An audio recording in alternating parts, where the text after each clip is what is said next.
Hi everyone, Tina Hogan Grant here with my Cuppa A Natter that I like to do twice on a Monday.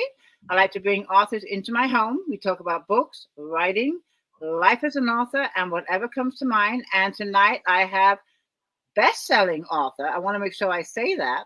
Best-selling author Danielle M Haas. How are you this evening, my dear?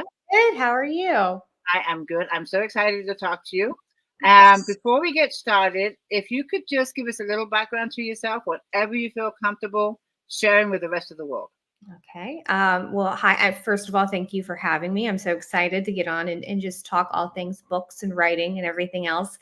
I am, like I said, Danielle Haas. I started writing about 9 years ago when my son was 6 months old and my daughter was 3.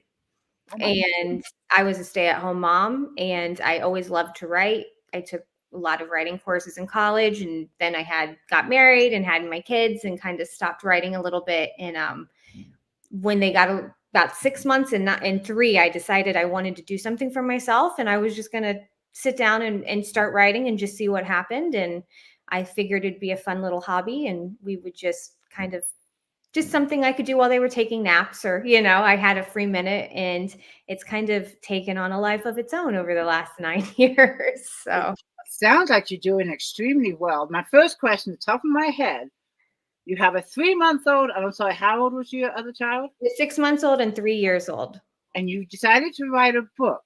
Yes. Where did you find to do that? Where did you find the time to do that? How did you juggle When kids and writing? Nap time, that was pretty much nap time. That was it.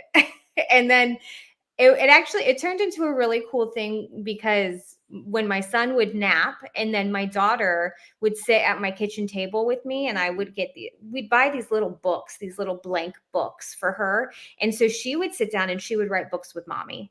And so I have so many cool little pictures, and I've saved all these little books and they would start out with just pictures and a few little words. And then as she got older, she would write chapter books and make longer books and longer stories. And it was always something that her and I could kind of do together, that we would sit at the table, and that was writing time. And mommy would sit down and write on her computer, and then my daughter would sit down and write on her books. I love that. Now, how old is she now? She's 12. Now, does she still like to write? Yeah, she does. She actually this year is doing, I don't know if anyone knows what Power of the Pen is. I do know, but audience might. It's a program at her middle school where it's like a club, and they get together and they are told writing prompts, and they have to write stories. And then at the end of the year, they actually go to competitions where they compete and they're judged on their stories. And so she's doing Power of the Pen, and her stories are really good. I'm a little biased. Wow. Yeah. She is following in mommy's footsteps. Yeah, it's pretty cool to see. You should write a book together when she's a little bit older. I would love that. That would be really, really cool. I want to pause real quick. We have some people joining us. I want to say howdy to the people that are joining us. We have Karen is here. She says hello, Tina and Danielle. Hi. And then we have Virgie Lane. She says hello. Barbara from Florida. She says hello. And then we have Bailey. Bailey Black Creative says hi. And oh my, you must be a very patient person that's talking about your children, and I can't even fathom doing that. Darlene Johnson says hello, Tina. And Danielle Virgie Lane is here. She says that's awesome. All right. Let me just get rid of this last. Okay, so you've been writing for 9 years. Mm-hmm. How many books have you written in those 9 years? I just finished my 21st book. Oh my goodness! Actually, yeah. In between being a mother and a soccer mom, yeah, and a dancing studio mom, yeah. I am impressed. Yeah. Your determination is incredible. So, do you have an actual writing schedule to? No, I don't. It's gotten easier with the kids in school full time. So now my children are 12 and 9. So they're both in school full time. So when I take them to school, I come home and I try to sit down and write. Some days I can sit down and write a whole chapter in an hour, and sometimes I sit down and I write 5 words in an hour. So it just kind of depends. I need to be more disciplined but I guess it's working what I'm doing. Totally working. I don't think you need to change anything because whatever you do is 21 books. Is that what you said? 21. In Yeah. 9 years. 9 So years. you're averaging what, 2 to 3 books a year? About, yeah. Yeah. And these are full-size novels. These aren't novellas. These are full-size novels. Yep.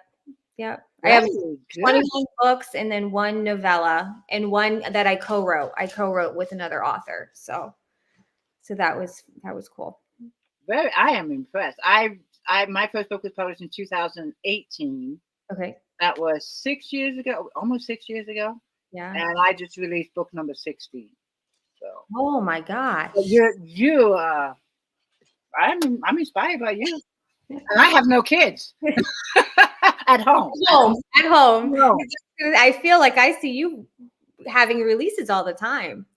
It feels like it's all the time, but I try to do 2 a year. The last book I just released took a little bit longer because it took places in places I've never been to before. Right. So of course, I had to do the research, and thank God we have the internet for that. Right. Oh, absolutely. I mean, it cuts out that travel expense. Right. Yeah.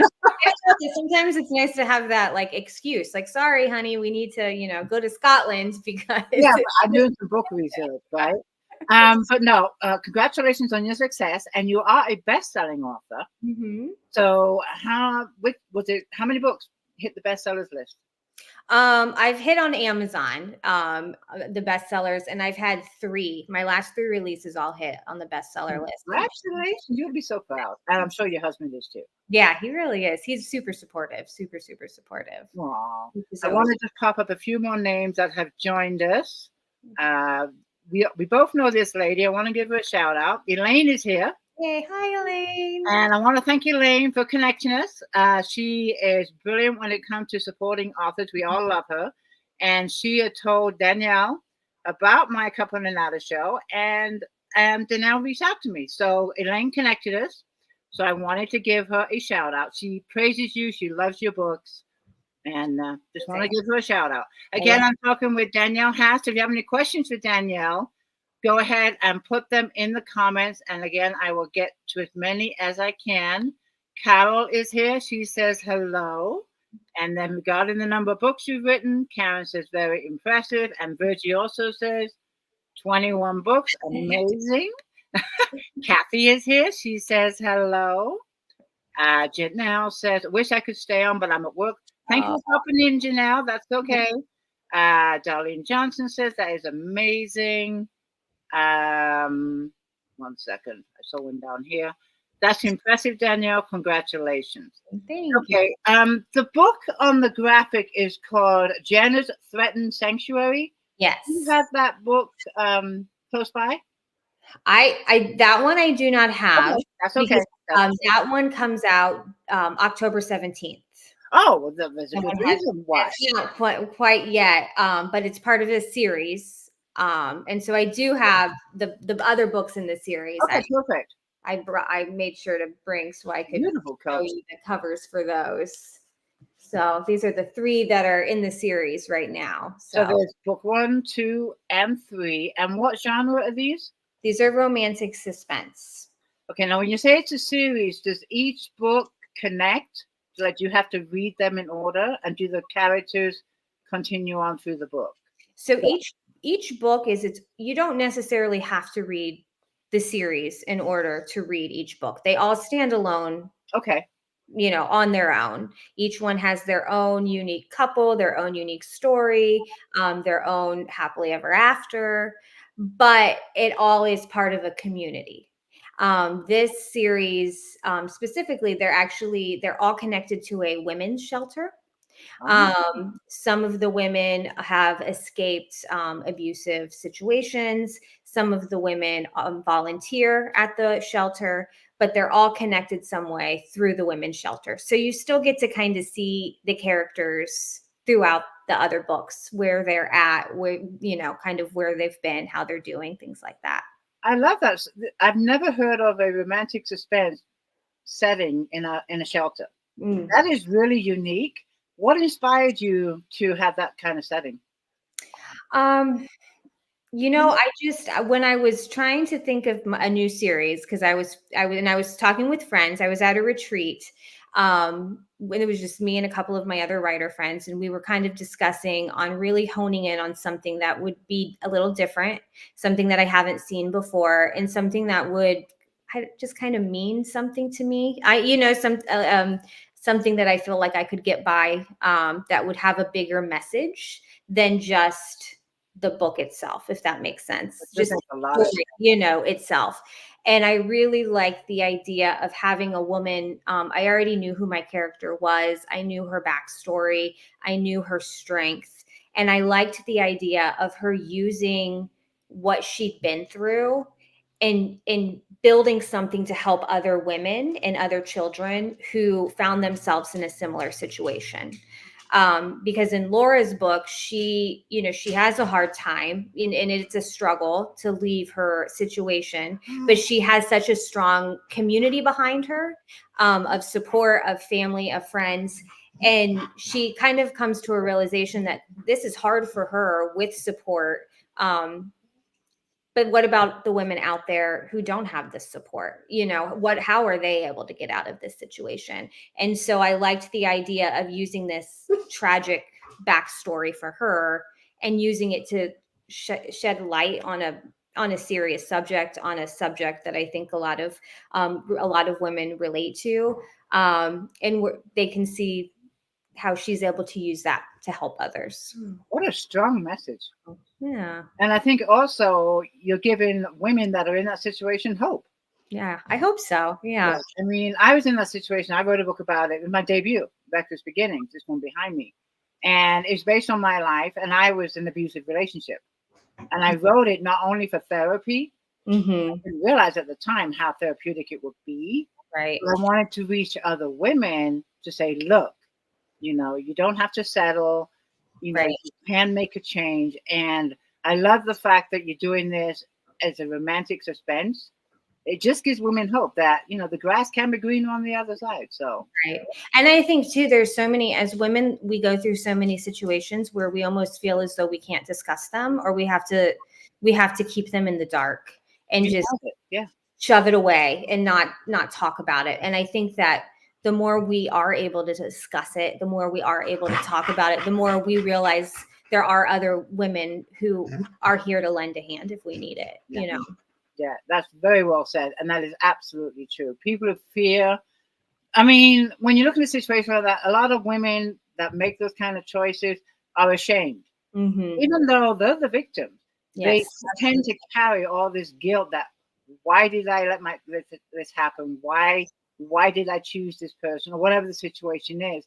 And it's the guilt that they carry that prevents them from opening up. Yes, 100%. Once they realize they're the victim, it's not their fault, Mm-hmm. and they talk about it, it becomes a lot easier. But I love the subject matter. Yeah. I really do. Now you said there's 4 books in the series so far. Are there going to be more? Yes. So I have another book. 5 will come out in January, and then I have a plan to write 2 more books to come out next year in this. Very nice. I got some questions about your writing habits, but I got some questions from readers that I want to pop up real quick. Let's see. Here we go. Karen's asked, do your characters talk to you when you are writing? Yes. And it makes the writing much better and faster and easier, I guess I should say, because sometimes they don't, right? Like sometimes they will be very quiet. Right now, I will admit they're being very quiet, and I'm like, please talk to me. I want to tell your story. But when they do talk to me and they're telling me what to write, I love it, because it's like I can see it in my mind, and I know exactly what I want to write in paper. I love it too when my characters talk to me like you. They have their quiet moments, and sometimes in my Sabella series, which is romantic suspense, it was each character from the book 1 got their own story. When I got to one of the characters, probably Jill, because she's the most stubborn, it took her like 2 weeks to talk to me, and it's like, come on, Jill, I'm done with the other book. It's your turn, right? And I'm like having this conversation with the character in my head. To me, she's real. And by the end of the 8-book series, I actually felt like I knew these women. Yeah. And that's what I loved about it. And it was sad when the series ended, because I actually miss writing about them. I really do. And that's one of my questions for you. now I lost track of the question I was going to ask you after all that. What was I going to ask you? Oh, do you plot your book or do you let the characters lead the way and panster? I'm a planster. I do That's both. your panster. Yeah. So I most of my books that are like my self-pub books, my indie books, I usually am a lot more of a pantser, and I have a main idea. I usually know where I want it to start. I really usually know how I want it to end, and I'll know a couple of those key points in the middle, and then the rest of it I just Let the sit down characters. and I'll see what happens. But I also write for Harlequin. Okay. So for Harlequin, when I'm writing a book for them, I have to send them a full synopsis and I have to really plan out the books. And it's hard for me. It really is. It's my brain, I feel like, just doesn't work that way naturally. So I find it to be it's an interesting process, and it challenges me in a different way. And when I am writing the books, it is kind of nice to be like, oh, that's right. This is where I need to go from here. It allows me enough space that I can still throw some different things in, and I can still kind of go off the map a little bit, but then I have to kind of veer back on that road. And then anytime I switch back over to my indie books, I'm like, oh, I'm going to write a synopsis this time. I'm going to really figure this out. And then I'm like, nah, never mind. Never mind. It's a totally different scenario. I'm an indie published author. And for me, because with Harlequin, you have a deadline. You have to meet a deadline. How many books do you have to write for them a year? Well, right now I have a 4-book series with them. So my editor is pretty good at letting me know. Like, usually she likes it if I can have 2 books closer together. Like, I'll have like 6 months to write those 2 books. And then she'll give me a little bit of space, a little time to kind of weave my indie books in. And then the 3rd and the 4th, another 6 months kind of package, I don't know how you keep it all, all separated. Do you ever write 2 books at once? I never have. Have you? I tried and I'll never do it again. I tried one time. I was Better Endings, which is book 2 of the trilogy, and one of the romantic suspense. I don't know how it happened, but when I did write it, Tammy is the main character in the trilogy. She ended up in Sorry. The doodles. Sorry. You warned me. It's fine. But my characters were jumping from book to book. I had Tammy in the book she wasn't supposed to be, and Slater in the other book. It was a total disaster. Yeah. And I didn't catch it until I was going back. Right. So it was such a headache. I said, I'll never do that again. Yeah. I had to stick to one book, get that finished, published, out there, then I'll start on the next one. Right. Yep. Yeah. I want to pop up some more questions for you. Dana is here. She's asking, who inspired you to become a writer? It's really funny. My mom is a huge reader, has always been a huge reader. And she named me after Danielle Steele, actually. Oh, I love that. Yeah, that's why I kind of joke. I'm like, it's kind of like manifest destiny, Mm-hmm. But so that always inspired me to read. And then from there, I think because I was such an avid reader, I just always really loved writing as well. So, and then when I went to college, I actually went with the intention of being a writer. And I had a creative writing major. And the very first week of class, one of the classes was from freshman to senior, every student within that major. And the seniors had to get up and they had to read their work in front of everyone. And I get very anxious speaking to people in like crowds, and I'm very introverted. And I was like, I can't do that. I'm done. And I dropped the major. Oh. And so then I changed my major, I think like 7 times or something, which should have been a sign that I needed to go back to where I was. Mm-hmm. But I just think that writing bug just always stayed there, Right. I love that. I love the story behind your name. Yeah. I love how many books Danielle Steele has written. Right. But I read a lot of her books. I've lost track of her books, mainly because I'm writing my own. Mm-hmm. But back in the day, like 80s and 90s, I used to love getting her new book all the time. I used to devour her books. Oh, I would just, I said I would just devour her books. Like I would just lock myself in my bedroom and just read for And hours. she's still kicking them out. Yeah. Still, she really is. I want to pop up some more questions. Give me a minute. Well, Peggy is here. You're a new author to me. My mother's maiden name is what? Is Haas. Haas. I haven't met another Haas except family. Yeah. I just want to pop that up. I put up that question. I have to scroll back. Give me 1 second. Virgie, what is this series title of the book? Let's pull up your covers one more time for the people that just joined us. Right now, you have 3 books out. So that is book 1. And the series is called the Safe Haven Women series, the Safe Haven Women Shelter series. So book 1 is Laura's Safe Haven. Okay. And then number 2 is Marie's Hidden Refuge. Okay. And then number 3 is Sadie's Guarded Harbor. Beautiful covers. Beautiful. Yeah. In fact, Karen has a question. Do you have any say in your covers? Yeah, I do. I work with Deranged Doctors is the name of my book cover artist. I have a few friends who that's where they had gotten their covers, and I love their covers. And so I've been working with them now for a few years, and they really, at this point, they've just done such a fantastic job that I'm like, just do whatever you want. Like I trust you, like you do. They just do such good work. But I let them know different scenes that I think would be good on the cover. They'll send me different models so I can decide if I like that couple, if I don't like that couple, what I want them to be wearing, things like that. Right. So this series is the indie published. It's published through you. So you have a say in everything. Yes. You have total control. That's what I like about being self-published is the control. Yes. So that does make a big difference. Yeah. And then I want to pop this up from Elaine. She says, I've read 17 of Danielle Haas's books and love them all. Highly recommend. You're too sweet, Elaine. Sweetheart, she is. When it comes to your characters' names, how do you come up with them? I don't really have a system. I have no really good answer for you for that one. I can tell you, I know I have names like in some books that were names that I wanted to name my children that my husband didn't like that I've used. So that's a really good name. I like it, so I've done that.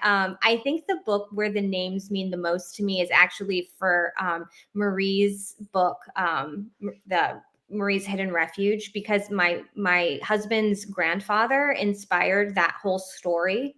And so there's a grouchy, crotchety old man in that book. And I've named him after my husband's grandfather. And they call him Pappy, which is what my children called him. And so then the names in that one, like my middle name is Marie. And originally my husband's middle name was the name of my hero. So I really tried to integrate a lot of like family names in that book just because he was the inspiration for the whole thing.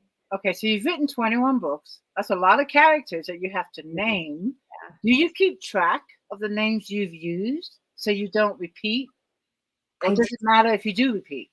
I haven't repeated yet. And it's funny you say that because just the other day I was writing my proposal for Harlequin, and I was writing it out and I'm like, this name sounds really familiar. Like, why does this sound familiar to me? And I realized it was a name that I've used. And so I was like, I need to. So I switched it out.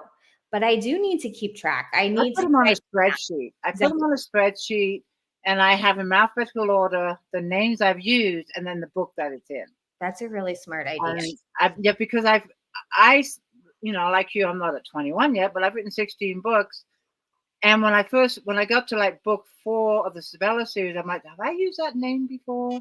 Yeah. That's when I started keeping track, and I just started making a list. It makes it so much, for me, it just makes it so much easier.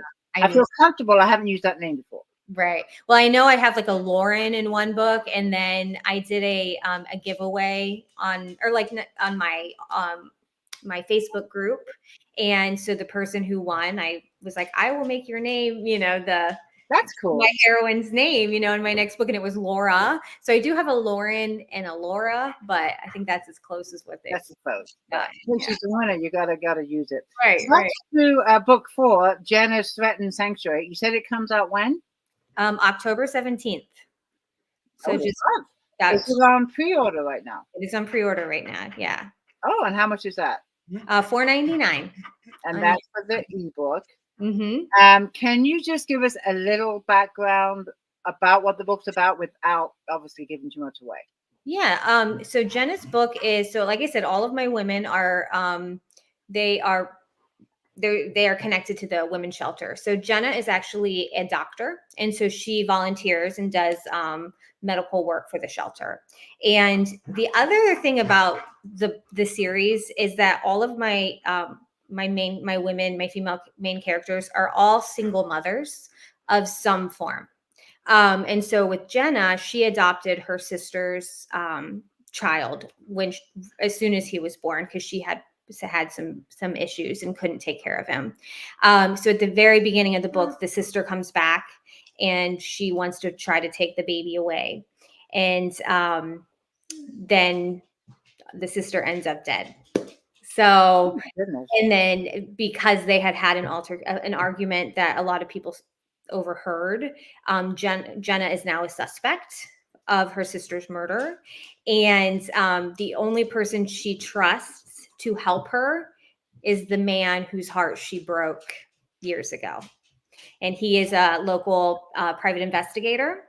And she broke off their relationship when she chose her sister over her relationship. And so it's been a few years since they've talked, since they've spent any time together. And she just kind of shows up and is like, I need your help. So you sound like they emotional reads. Are they emotional? I kind of classify them as like heartwarming romantic suspense. Okay. Is there any steam? These are all closed doors. Oh, okay. So they're all closed door romance. You kind of see a little bit being built up, and then the door is kind of closed on Do you have any kind of steam in any of your 21 books? I do. Yeah. My Harlequin books have steam, and I have 2 that are published with Entangled that they have. I think all of my traditionally published ones have some steam in them. Okay, and if you rate your steam level from 1 to 10, what kind of steam level are we looking at? For my Harlequins? Not too steamy. I mean, I would say I usually only do like 1 or 2 scenes, and they're pretty. Those scenes are, I would say, a good 5 or 6. I don't know. Elaine, help me out. You would. I'm like blushing talking about the scene. I like the readers not to have any surprises. So we gotta. I mean, I have steam in mine, and if I'm doing a takeover or something, I'll say with some steam. Right. Yeah. I don't want them to have any surprises. Yeah. And I tell the readers, if you don't like reading the steam, you're not going to miss the story. Just skip those couple of pages and the story continues. We'll put it this way. My father tried to read one of my earlier ones that had steam in it. And he's like, sorry, sis, I just couldn't do it. Your dad, right? Okay. Your dad? Yeah. Yeah, that's understandable. My son, he's read the trilogy, my Tammy Mallow trilogy, but the Sabella series, romantic suspense, that has the steam. He's like, no, Mom.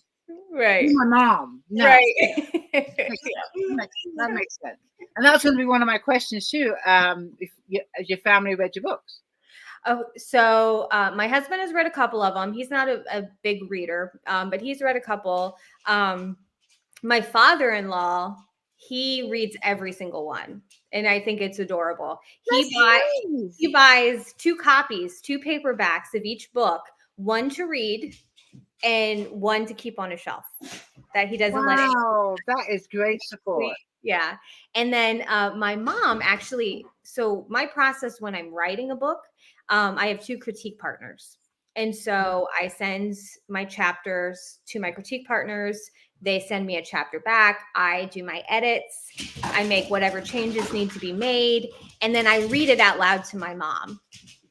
So my mom support team in your family. Yeah, they're very super supportive. My husband reads all of my books, and I really, really appreciate it. I do. Here's your answer to your question. They're not too steamy. They have the right amount. They are perfect. Thank you, Elaine. And that's from Elaine, who's read 17 of your books. 17, and she recommends them all. Oh, and my sister-in-law is here. Hey, Pam. How are you doing, my dear? Good to see you. All right, we have a nice little treat. I'm going to be quiet because you are going to read to us. If you can give me just one quick second, I'm going to close the door because my dogs are like going nuts outside of this. Go. And then I'm just going to close it really quick. I'm going to listen to you read. Virgie says, great support. I'm going to pop up some comments while we're waiting for Danielle to come back. Oh, okay. She's back. That was quick. Oh, he did not like that. Mom, you sure. All right. So I'm going to hand it over to you. You're going to, read to us, which is a wonderful treat. The readers love it when authors read their work. So what are you going to be reading? So I figured I'm popping up Jenna's Threatened Sanctuary. That's the one that's coming out in a couple of weeks. And so I figured I would just read you the first half of chapter 1, the first kind of start it right off so you can see how the book starts off and just, see what you think. We are anxiously ready. Okay. Jenna Simon let out a long, shaky sigh and gripped the edge of the white porcelain sink in the kitchen. As an emergency room doctor, she'd seen her fair share of tough situations, but nothing could prepare her for the travesties of the battered women and children she tended when volunteering at Safe Haven Women's Shelter. Each bruise, each swollen lip, each trembling child was like a punch in the gut, but she'd take the blows anytime Mrs. Collins or Laura called, asking her to do an evaluation on another new guest. The guest she just left alone and scared in her room hit a little harder than most. The young woman had traveled a long, tough road, recovering from drug use, only to find herself with a dangerous man. The scars on her arms had taken Jenna back in time, back to a time of fighting tooth and nail to keep her baby sister away from the drugs her body craved, back to the moments of struggling to save Stella from herself, even at the cost of her own relationship. Blinking back tears, Jenna pulled herself together and quickly washed her hands. Her past was filled with heartbreak and loss, but she could never regret any of it because it had brought Oliver into her life. Her almost 2-year-old son was worth every second of pain she had experienced. With thoughts of Oliver's dark curls and big blue eyes, she wiped her hands on a dish towel she found on the counter. Time to head home and relieve the sitter who'd been there all day. Normally, she'd bring Oliver with her to the shelter, but there hadn't been time to stop and grab him after leaving her shift at the hospital. Her arms ached with the need to hold her baby. Lord Almighty, I'm going to fall right over. Elsie Sweet, the owner of the local thrift store in Pine Valley, Tennessee, bustled into the kitchen and heaved a bundle of garment bags on the marble island. She blew out an exasperated breath, pushing her long blonde bangs off her forehead. Are those all donations? Jenna asked, eyes wide.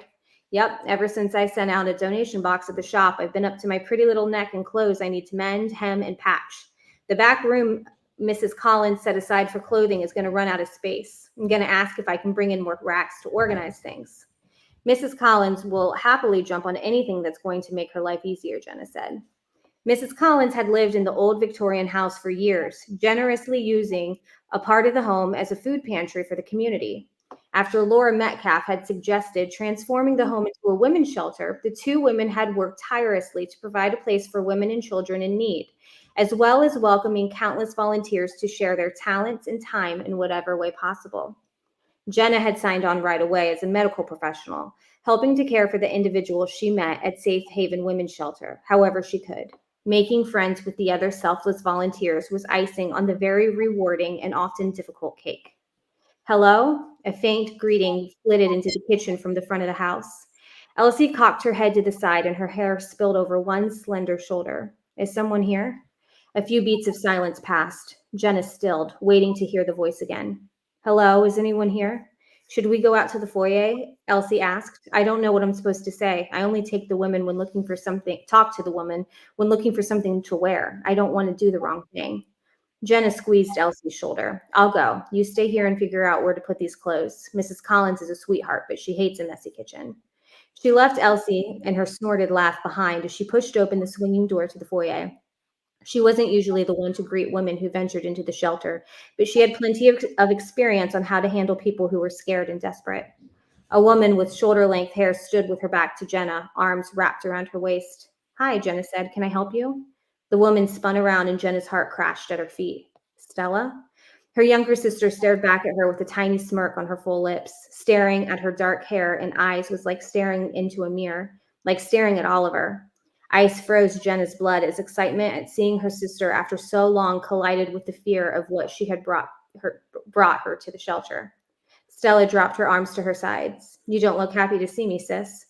Jenna fought to keep her composure, to keep any hint of emotion from slipping into her facial expressions. "Just surprised. It's been a long time. Are you okay? You look good." She was surprised at the truth of her last statement. Gone was the too skinny girl with stringy hair and bloodshot eyes. She looked strong and healthy and clean. 3 things she'd wanted for her sister since they'd been teenagers over a decade ago. So, Wow, I'm hooked. Keep reading. Keep reading. I can read more if you want. It sounds really, really good. It really does. I have some comments up here that I want to put up. It says, "Thank you for reading." And then we have Peggy says, "I am hooked." And Vicky says, "Already love it." Elaine Sapp, "I simply love this book. Thank you, Danielle Haas, for reading." And Barbara says, "Thank you for the reading. It sounds very intriguing. And then we have Carol, "I love it." Thank you so much. I absolutely enjoyed that. Thank you. I appreciate it. I actually love when authors take time to read their books.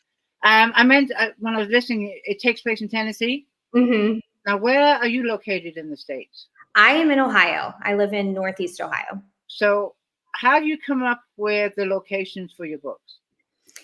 So this one in particular was a little interesting because I have a series that I wrote prior to this one. Mm-hmm. And that series, it's called the Injured Hero series. And the whole premise of that series was taking an old children's summer camp and converting it into a mountain retreat for injured law enforcement and veterans. Oh. So I needed, I love Ohio and I love living in Ohio, but we don't really have a lot of mountains. It's very flat. And so I needed a place a little different. So I wanted somewhere I have been, somewhere I love to go, somewhere that I knew the scenery was going to be beautiful. And so that's why I picked Tennessee. And so the last book in that series, the woman who is Laura in this series, there's a bit of a crossover there. So the town where these books take place, you also see some of the characters from my first series, my first indie series, kind of venture into these books just a little bit. Mm-hmm. So that's how this one ended up in Tennessee as well. I went to Tennessee for the first time like 4 years ago. With my son's family, we went to the cabin. It's gorgeous. It's so pretty. It's gorgeous. It's really, really pretty. What other states do your books I mean, you have to list them all, but some of your favorite states that. I've got one I love to travel. I'm a huge traveler. And so I've kind of put my books all over. A lot of them, like I've got one in New York City. Well, I've got 3, actually. I have 3 in New York City. I've got one in Chicago. The series I'm working on right now for Harlequin is actually in Wyoming. I've never been there. So this is the first time I've written a book somewhere I've never been. We drove through Wyoming and it was gorgeous. Really? Yeah, it's gorgeous. We went to Sturgis last year and we drove through Wyoming and we camped right on the bank of the river and it was just beautiful. Wow. Oh, that's nice. Yeah. So yeah, I just kind of pick places. Is there a state you haven't had a setting for your books yet that you would like to write? Maybe Ohio. Is that, you should probably where you live, right? Here, yeah. Why not? Why not? Might be a good idea. I'm sorry? I said, yeah, that might be a good idea, Yeah. I started off where I lived and then I progressed out. So okay. We're doing it the other way. Doing the other way. You're doing it the other way. I read about what I knew. I can't go wrong here. I know these areas. Oh, you know what? This is horrible. This is why I need a spreadsheet. I do have books in Ohio. The first 3 books I ever wrote, they're sweet romance.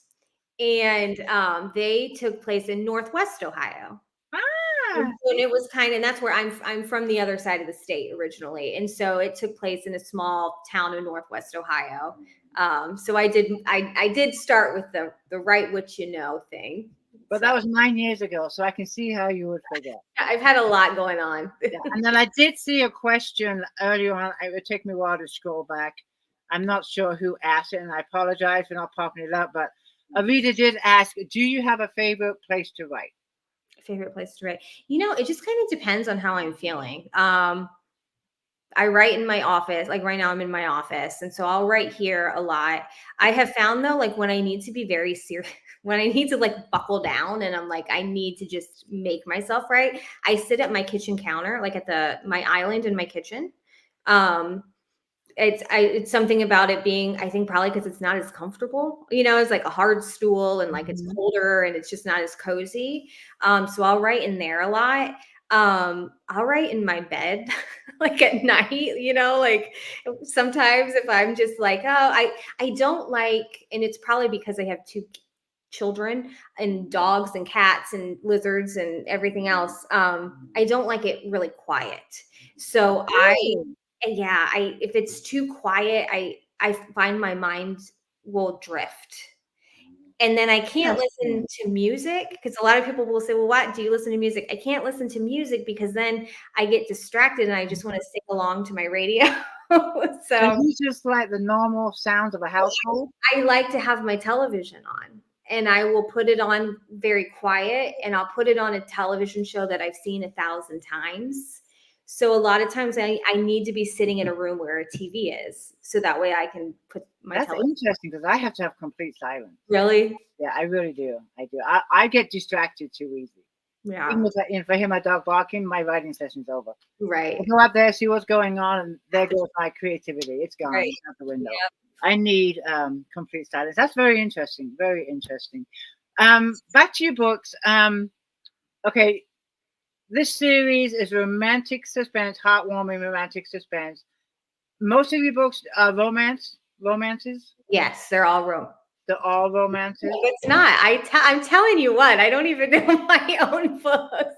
Elaine needs to just help me out and tell me what I write because I apparently don't know. I actually, last year I released a psychological thriller.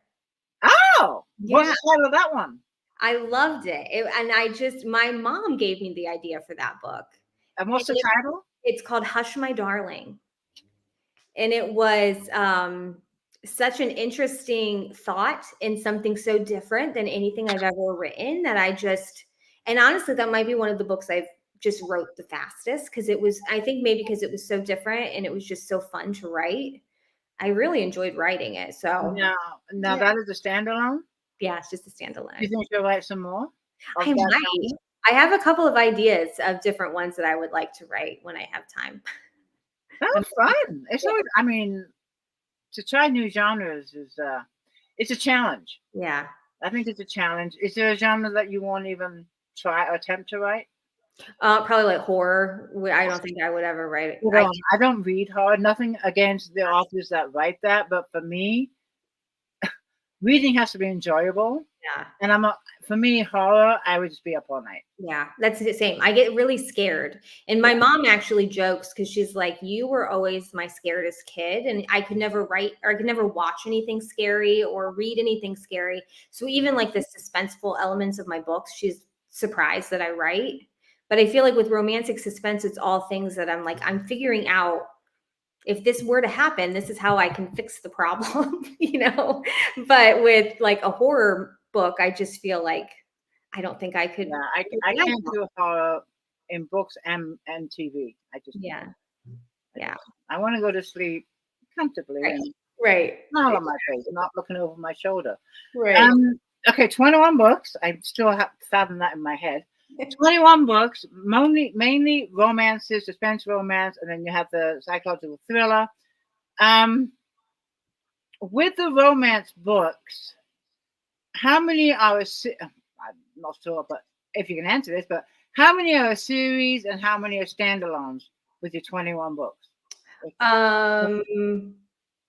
Only 2 are standalones. Oh, okay. Most are in a series. Okay. And which is the biggest series? The biggest series right now is my Injured Hero series. And how many books? 8. And you're continuing to write that one too? Right now, no. That one's just kind of sitting there. And that one I think is 7 books, but then one is a crossover with another author. Okay.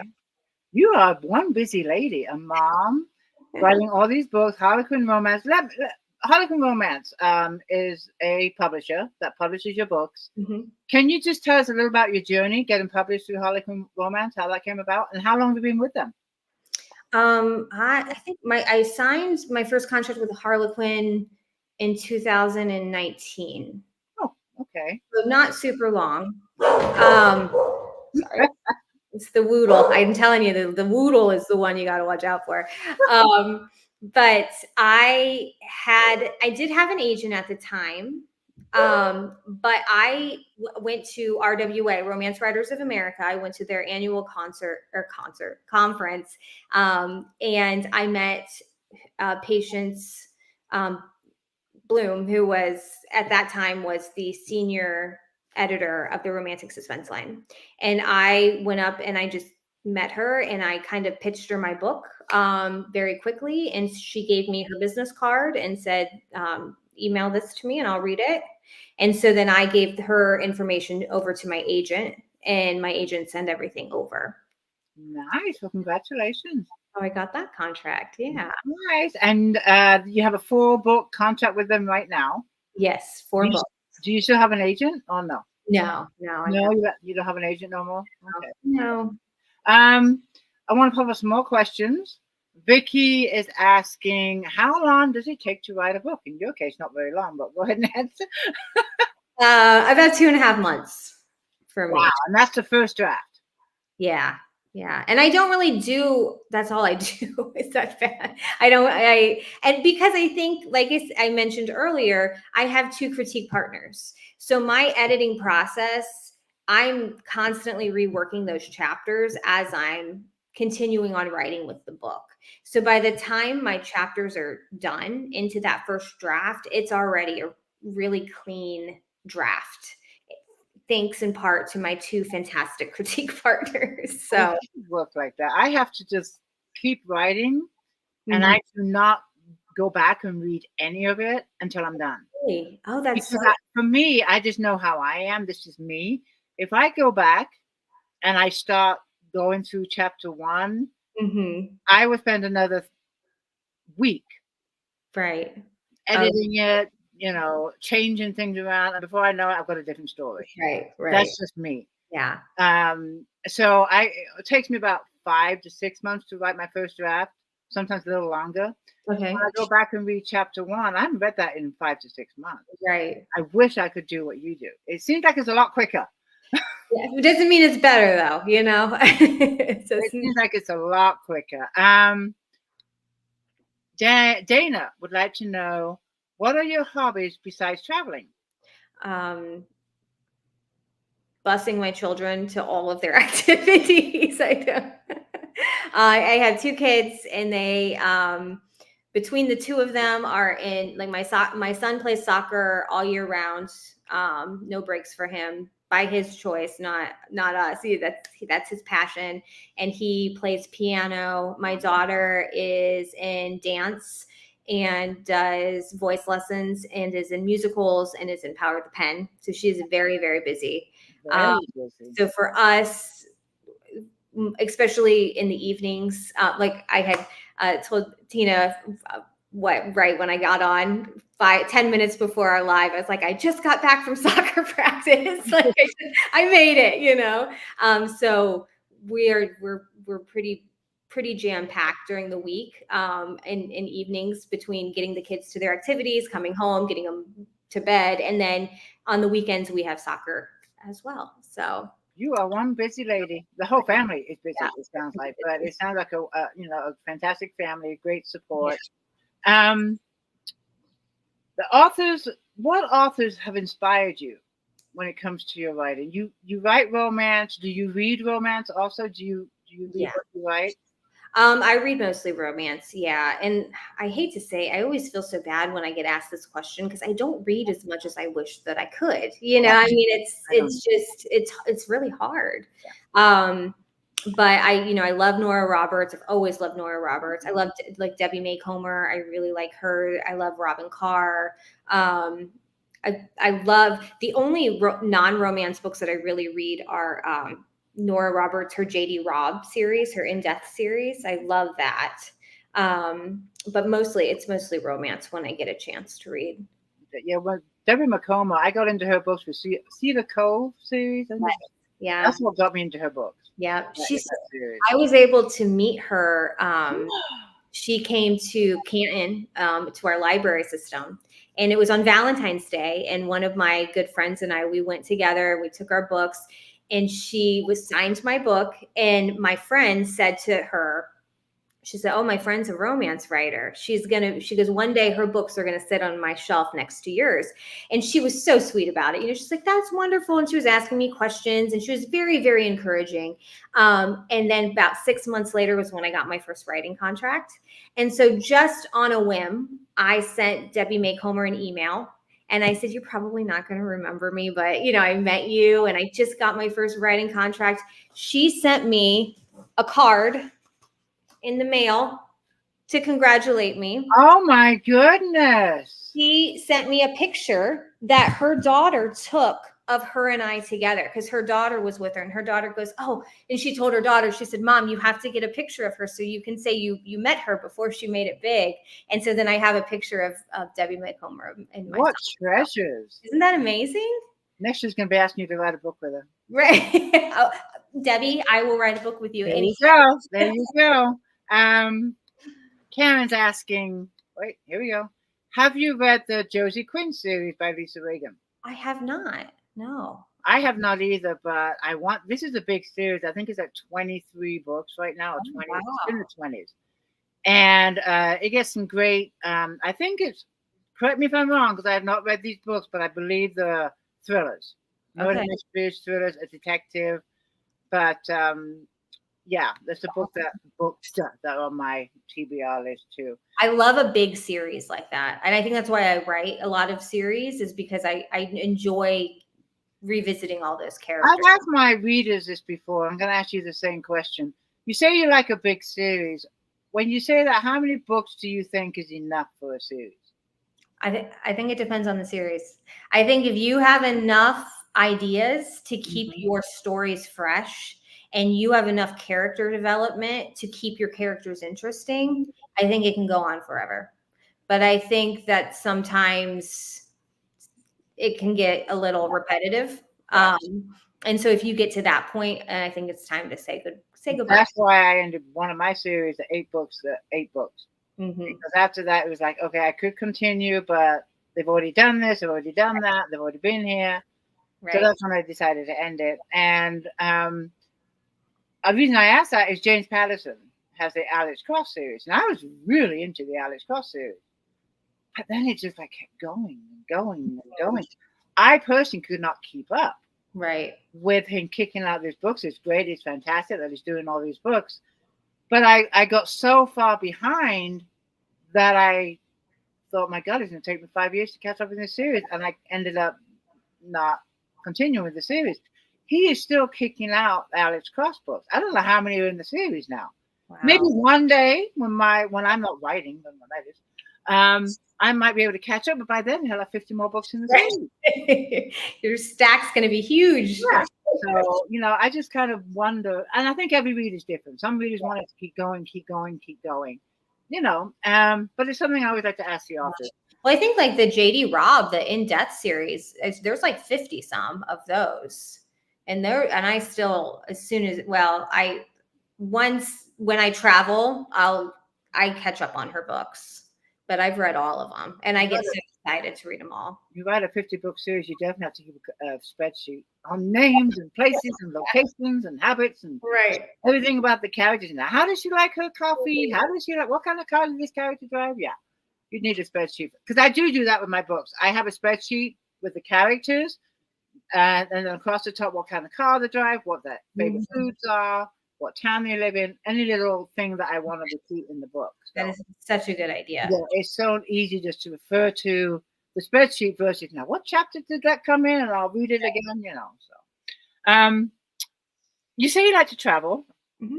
Is there a state or country that you've not been to that you would like to go to? Oh, I could list a million. I think right now, if I could pick a place that I haven't gone to go to, would be Italy. That would be my husband and I. We planned on going for our 10th wedding anniversary, and that was for over during COVID, so we had to cancel. Oh, bummer. So we'll go. We'll go sometime. So, but that would be, and then my daughter is dying for us to take her to Paris. So I want to take that trip to take her. And then my son, oddly enough, my son really wants to go to Japan. And so that's another place we want to be able to take each of them, to that one. Yeah, I've always thought Japan would be interesting for the culture. Yes. Just to see the different culture over there. My father, traveled to Japan quite a few times, and he loved it. He said the culture was just fascinating. Fascinating. Okay.